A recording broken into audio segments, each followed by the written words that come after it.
కానీ రాష్ట్ర వ్యాప్తంగా చర్చ జరుగుతున్నది ఒకటి సమర్థిస్తుండే దీన్ని వెనుక కుట్ర దాగి ఉందన్న విషయాన్ని ఆ విషయం మొత్తం తెలంగాణ రాష్ట్ర వ్యాప్తంగా చర్చ జరుగుతూ ఉన్నది.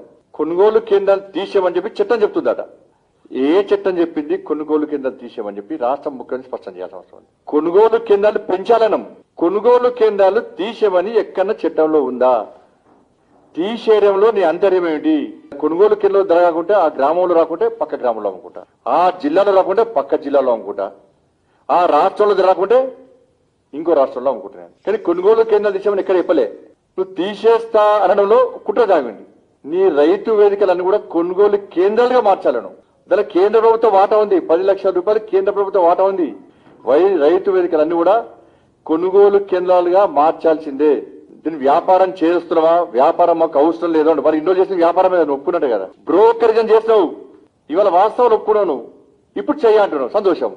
ఇండో చేసింది అదే కదా నువ్వు చేసింది. మరి రాష్ట్ర ముఖ్యమంత్రి తన నిర్ణయాన్ని వెనక్కి తీసుకోవాలి. దీని వెనుక పక్కా కుట్ర దాగి ఉంది. ఇలా ఇదే చట్టాన్ని ముందే నువ్వు సమర్థిస్తే వాళ్ళ బంధు వల్ల ఇంత నష్టపోయింది, వాళ్ళ తెలంగాణ రాష్ట్రం నష్టపోయింది. వాళ్ళ దానికి రాష్ట్ర ముఖ్యమంత్రి బాధ్యత వహించాలి. జరిగిన నష్టాన్ని టీఆర్ఎస్ పార్టీ చెల్లించాల్సిన అవసరం ఉంది.